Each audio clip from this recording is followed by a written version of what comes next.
नमो नारायणाय। उन्नत ज्योतिष एंड अध्यात्म विद राजेश पुरोहित में मैं आपका हृदय से स्वागत करता हूं। मेरे प्यारे मित्रों, इसके पिछले वाले वीडियो में मैंने आपको बताया था कि पंचांग में तिथि का क्या महत्व होता है। पंचांग के 5 अंग होते हैं। पहला अंग होता है तिथि, दूसरा अंग होता है नक्षत्र, तीसरा अंग होता है वार, चौथा अंग होता है योग और 5वां अंग होता है करण। मेरे प्यारे मित्रों, मैंने आपको उन्नत ज्योतिष एंड अध्यात्म विद राजेश पुरोहित के माध्यम से तिथि के बारे में बता दिया है। आप जानते हैं कि तिथि में विशेष बल होता है। जिस जातक का जन्म होता है उस दिन हमें तिथि ज्ञान करना पड़ता है कि आज तिथि कौन सी है, क्योंकि स्वाभाविक उस जातक में उस तिथि का बल प्रवेश करता है। यह बिल्कुल सत्य है और माननीय है। जैसे किसी बालक का जन्म सप्तमी तिथि को हुआ तो उसमें सप्तमी तिथि का जो स्वामी है वो सूर्य होता है, तो उस जातक में सूर्य का बल स्वाभाविक विद्यमान होगा।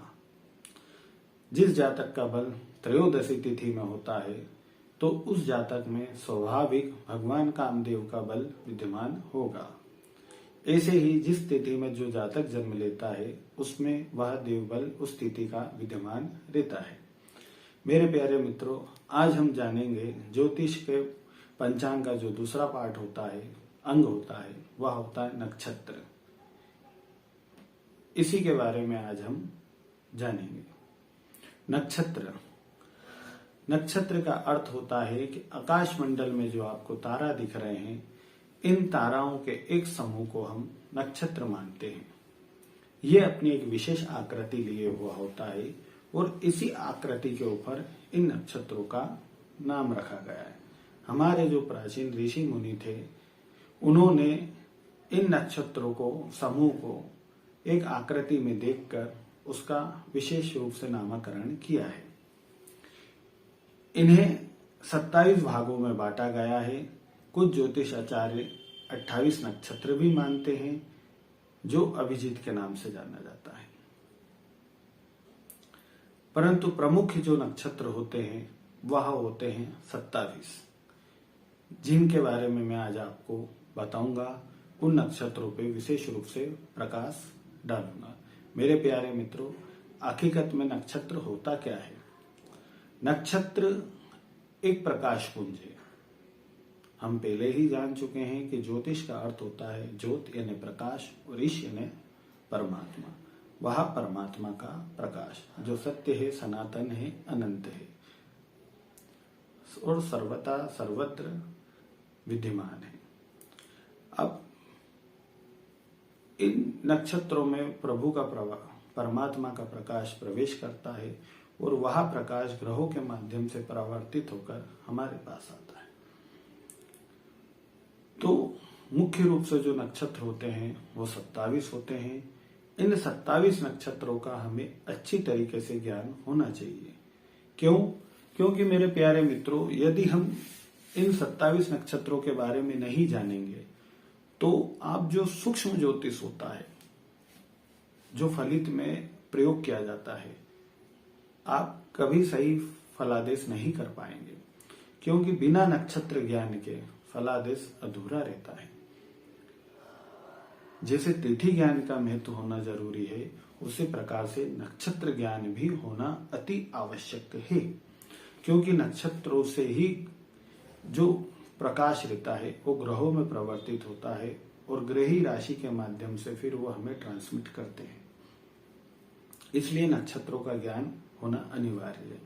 तो इन 27 नक्षत्रों में प्रथम नक्षत्र जो आता है वो अश्विनी नक्षत्र है, दूसरा नक्षत्र भरणी है, तीसरा नक्षत्र कृतिका है, फिर रोहिणी है, मृगशिरा है, आद्रा है, पुनर्वसु है, पुष्य है, अश्लेषा है, मगा है, पूर्वा फागुनी है, उत्तरा फागुनी है, हस्त है, चित्रा है, स्वाति है, विशाखा है, अनुराधा है, ज्येष्ठा है, मूला है, पूर्वा आषाढ़ है, उत्तरा आषाढ़ है, श्रवण है, धनिष्ठा है, शतभिषा है, पूर्वा भाद्र है, उत्तराभाद्र है और रेवती है।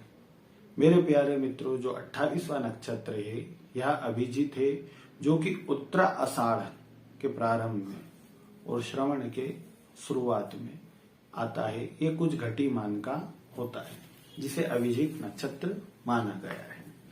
मुख्य रूप से 27 नक्षत्र ही माने गए हैं। अभिजीत नक्षत्र जो है विशेष मुहूर्त में उपयोग किया जाता है और इसके जो प्रधान देवता है वो ब्रह्मा जी होते हैं। इसका भी विशेष महत्व है, परंतु यह उत्तरा आषाढ़ और श्रवण के बीच में आता है, इसलिए इसे गणना में नहीं लिया जाता है। मेरे प्यारे मित्रों, ये जो 27 नक्षत्र होते हैं यही 12 राशियों में डिवाइड होते हैं। एक नक्षत्र का 4 चरण होता है। इसके बारे में हम विस्तार से जब राशि विभाग में आएंगे उस समय हम जानेंगे। अब इन देवताओं के प्रमुख इन नक्षत्रों के प्रमुख देवता भी होते हैं। अश्विनी नक्षत्र के देवता अश्विनी कुमार हैं। भरणी नक्षत्र के देवता काल हैं। कृतिका के देवता अग्नि हैं। रोहिणी के ब्रह्मा हैं। मृगशिरा के चंद्रमा हैं। आर्द्रा के रुद्र हैं। पुनर्वसु के अदिति हैं। पुष्य के बृहस्पति हैं। आश्लेषा के सर्प हैं। मघा के पितर हैं। इन नक्षत्रों के देवताओं का ध्यान रखना हमें बड़ा अवश्य है, क्योंकि इन नक्षत्रों में उस देव बल का प्रतिनिधित्व रहता है। यदि हम देवता को जानेंगे तो हम नक्षत्र को देख के समझ जाएंगे कि इसमें कौन सा देव बल विद्यमान है। मेरे प्यारे मित्रों, इसके बाद जो नक्षत्र आता है वो पूर्वा फागुनी है।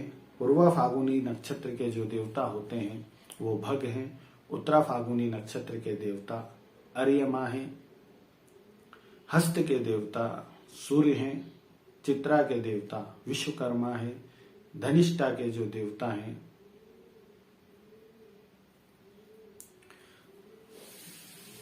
स्वाति के जो देवता है वो पवन है। विशाखा के जो देवता है वो शुक्र अग्नि है। अनुराधा के देवता मित्र हैं। ज्येष्ठा के देवता इंद्र हैं। मूला के देवता निऋति हैं। पूर्वाषाढ़ के देवता जल हैं। उत्तराषाढ़ के देवता विश्वे देवा है। श्रवण के देवता विष्णु भगवान हैं। धनिष्ठा के देवता वसु हैं। शतबीजा के देवता वरुण हैं। पूर्वाभाद्र के अजयपाद हैं और उत्तराभाद्र के अहिर्बुधन्य हैं। रेवती के देवता उषा हैं और अभिजीत के देवता साक्षात ब्रह्मा जी हैं। मेरे प्यारे मित्रों, इन नक्षत्रों का महत्व इन देवताओं से बढ़ता है, क्योंकि आप सब जानते हैं, मैंने पहले ही बताया है कि ज्योतिष का विषय अध्यात्म से बड़ा संबंध रखता है। अध्यात्म का अर्थ होता है जो स्थूल सूक्ष्म कारण शरीर से हमें ऊपर बताता है, वही अध्यात्म है। तो नक्षत्र तो अपनी एक आकृति लिए हुए हैं, पर इनमें किसका प्रकाश है? तो इस प्रकाश कहां से आ रहा है? जैसे अभिजीत नक्षत्र में प्रकाश कहां से आ रहा है? आपने देखा होगा, अरे यार पुष्य नक्षत्र का बड़ा महत्व होता है। लोग उन दिवाली पे पुष्य नक्षत्र पे कैसी खरीदी करते हैं, आप देखते हो। अरे आज तो पुष्य नक्षत्र है भैया, पुष्य नक्षत्र में हम स्वर्ण चांदी हीरा मोती ये धन खरीदते हैं। बिल्कुल, आप सुनार के वहां जाते हैं और चीजें खरीदते हैं। पुष्य नक्षत्र में गाड़ी घोड़े लाते हैं। क्यों? तो इस नक्षत्र में ये तो एक आकृति हुई नक्षत्र एक आकृति हुई, इसने अपना एक आकार ले रखा है। इसमें कई समूह है नक्षत्र के, परंतु ये इनमें प्रकाश कौन सा विद्यमान है, ये बड़ा महत्व तथ्य है। तो प्रकाश किसका हुआ? अब अभिजीत नक्षत्र में प्रकाश ब्रह्मा जी का होता है, इसलिए अभिजीत मुहूर्त को श्रेष्ठ माना गया। और पुष्य नक्षत्र में प्रकाश होता है बृहस्पति जी का। बृहस्पति जो देवताओं के स्वामी हैं और ज्ञान पूरक है, ज्ञान के देवता माने गए हैं, जो देवताओं को प्रतिनिधित्व करते हैं, देवताओं को ज्ञान प्रदान करते हैं, जिससे देवबल जागृत होता है। तो इन नक्षत्रों में देवबल विद्यमान है, मतलब देवता का प्रकाश विद्यमान है, और यही देवता का प्रकाश हमारे पास आता है। तो जो जातक जिस तिथि जिस नक्षत्र में पैदा होता है उसमें स्वाभाविक रूप से वो देवबल जागृत रहता है, उसे सहज और सरल वह देवबल प्राप्त हो जाता है। और यदि वो इसमें अध्यात्म जगत से प्रयत्न करे तो उससे और उभर उठ सकता है। यही हमारे नक्षत्र ज्योतिष का फलित होता है। तो आप आज जान चुके हैं कि 27 नक्षत्र होते हैं, 15-15 तिथियां होती हैं। तिथि और नक्षत्र ये पंचांग के 2 अंग ओपे में विषय 2 अंगों के विषयों पर मैं आप पे प्रकाश डाल चुका हूं, आपको समझा चुका हूं और आशा करता हूं कि इन नक्षत्रों के बारे में आज आप अच्छी तरीके से समझ चुके होंगे। और यदि आपको यह वीडियो पसंद आया है तो आप इसे लाइक करें, शेयर करें, सब्सक्राइब करें और कमेंट करें। मेरे प्यारे मित्रों, ऑनर्स ज्योतिष एंड अध्यात्मविद राजेश पुरोहित के माध्यम से मैं सदा आपसे जुड़ा रहूंगा, क्योंकि मेरा धर्म तो नारायण की सेवा करना है। इसलिए मैं आपसे कहता हूँ नमो नारायण। आपकी कृपामयी दृष्टि मुझ पर बनाए रखें और इस वीडियो को अधिक से अधिक शेयर करें, लाइक करें, सब्सक्राइब करें, कमेंट करें। इसके बाद वाले विषय पे मैं बताऊंगा कि योग क्या होता है, करण क्या होता है, वार क्या होता है।